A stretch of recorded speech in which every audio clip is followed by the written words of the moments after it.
অষ্টম শ্রেণীর শিক্ষার্থীরা, আশা করি ভালো আছো। আজকের এই ভিডিওতে তোমাদের বিজ্ঞান বইয়ের দ্বিতীয় অধ্যায় থেকে কিছু গুরুত্বপূর্ণ বহু নির্বাচনী প্রশ্ন লিখে দিয়েছি। আশা করি এই প্রশ্নগুলোর মধ্যে থেকে তোমরা পরীক্ষায় কমন পাবা ইনশাল্লাহ। দেখো, প্রশ্নগুলোর মধ্যে প্রথমেই রয়েছে, কোন কোষ বিভাজন প্রক্রিয়ায় একটি কোষ থেকে দুটি কোষের সৃষ্টি হয়? উত্তর ক, মাইটোসিস।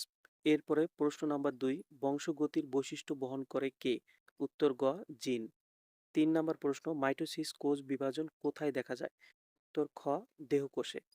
4, কোনটিকে বংশগতির ভৌত ভিত্তি বলা হয়? উত্তর ঘ, ডিএনএ। 5, মিউসিস কোষ বিভাজন কোথায় দেখা যায়? উত্তর ক, জনন কোষে।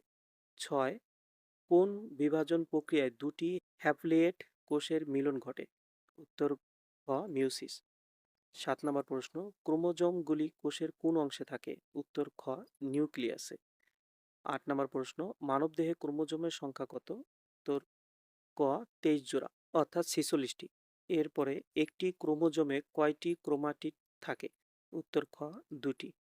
10, কোন ধাপে স্পন্ডল যন্ত্রের আবির্ভাব ঘটে? উত্তর ক, প্রোফেজ। এরপরে 11 নম্বর প্রশ্ন, কোন বিভাজন প্রক্রিয়ায় দুইটি অপাত্য কোষের সৃষ্টি হয়? উত্তর ক, মাইটোসিস। 12, কোষ বিভাজন কত প্রকার? উত্তর ক, 2 প্রকার। 13, কোনটিকে কোষের পাওয়ার হাউস বলা হয়? উত্তর খ, মাইটোকন্ড্রিয়া। 14, ক্রোমোজোম এক প্রকার নিউক্লিক অ্যাসিড। 15, কোন বিভাজন প্রক্রিয়ায় ক্রোমোজোম সংখ্যায় হ্রাস পায়? উত্তর খ, মিউসিস।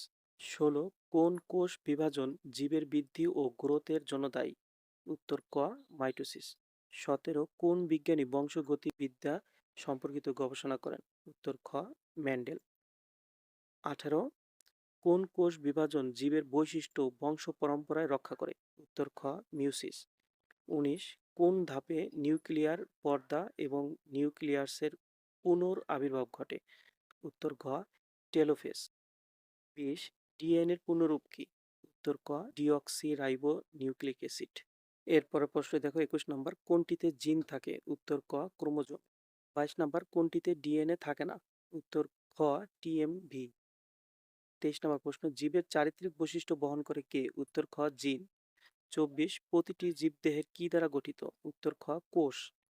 25, আরএনএ এর পুনরূপ কি? উত্তর খ, রাইবো নিউক্লিক অ্যাসিড। 26, কোষ বিভাজনের কোন ধাপে স্পিন্ডল যন্ত্র গঠন করে? উত্তর খ, প্রোমেটাফেজ। 27, কোথায় অ্যামাইটোসিস হয় না? উত্তর ঘ, ভাইরাস। 38, নিচের কোন জীবের মধ্যে অ্যামাইটোসিস পদ্ধতিতে কোষ বিভাজন ঘটে? উত্তর ঘ, অ্যামিবা। 29, কোন বৈজ্ঞানিককে জিন তত্ত্বের জনক বলা হয়? উত্তর ক, গ্রেগর জোহান মেন্ডেল। এরপর সর্বশেষ 30 নম্বর প্রশ্নটি দেখো, কোথায় অ্যামাইটোসিস হয় না? উত্তর ঘ, ভাইরাস। ওকে, এই হলো তোমাদের বিজ্ঞান বইয়ের দ্বিতীয় অধ্যায় থেকে গুরুত্বপূর্ণ 30টি বহু নির্বাচনী প্রশ্ন। এই প্রশ্নগুলো খুবই গুরুত্বপূর্ণ, আশা করি তোমরা ভালোভাবে পড়ে নেবা। আজ আর নয়, কথা হবে অন্য ভিডিওতে ইনশাল্লাহ। ভালো থেকো সবাই, আল্লাহ হাফেজ।